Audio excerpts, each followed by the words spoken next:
Continuation అండి. ప్రకటన 1:16 చివరి లైన్లో, ఆయన నోటి నుండి రెండంచులు గల వాడి అయిన ఖడ్గము ఒకటి బయలు వెళ్ళుచుండెను. ఆ ఖడ్గము వెళుతూ ఉంది, బయలు వెళ్ళుచు ఉంది. కంటిన్యూషన్.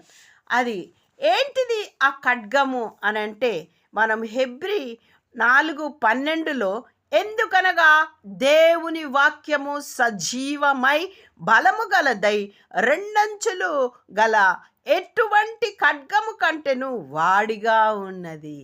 అంటే ఈ వాక్యము మనము ఇంతకు ముందు వర్ణించినటువంటి ఆ తేజస్సులో ఉన్నటువంటి వాక్యమే ఇది.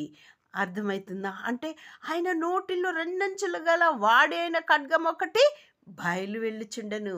ఆయన తేజస్సుతో నిండినవాడు, ఆయనే వాక్యమై ఉన్నవాడు. దేవునికి స్తోత్రం.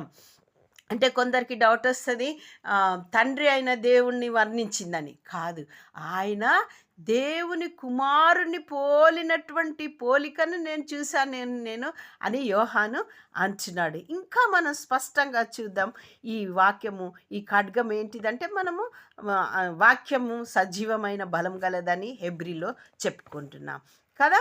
ఇంకను ప్రకటన 2:16లో, కావున మారు మనసు పొందుము, లేని ఎడల నేను నీ యొద్దకు త్వరగా వచ్చి నా నోటి నుండి వచ్చు ఖడ్గము చేత వీరితో యుద్ధము చేసేదను.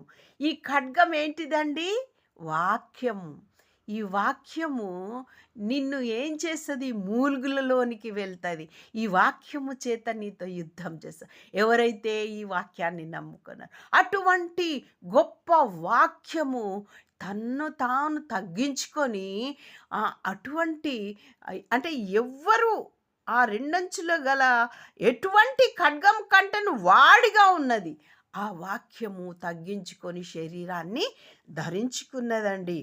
మరి చూసినట్లయితే ఇదే వాక్యమా ఆ అగ్ని జ్వాలల కన్నులు గలది అని అంటే చూద్దామా? ప్రకటన 2:18లో చూసినట్లయితే, మనము ప్రకటన 1:14లో దేవుడిని వర్ణించినాం కదా, అందులో చూసినప్పుడు అగ్ని జ్వాలల వంటి కన్నులు. అయితే ఈయన ఎవరు? ఈ అగ్ని జ్వాలల వంటి కన్నులు గలవాడు ఎవరంటే, ప్రకటన 2:18లో, అగ్ని జ్వాలల వంటి కన్నులను అపరంజిని పోలిన పాదములు గల దేవుని కుమారుడు చెప్పు సంగతి లేవనగా. చూడండి, దేవుని కుమారుడే ఈ అగ్ని జ్వాలల వంటి కన్నులు గలవాడు, అపరంజిని పోలిన పాదములు గలవాడు దేవుని కుమారుడు. ఈ దేవుని కుమారుడు చెప్పు సంగతి లేవనగా,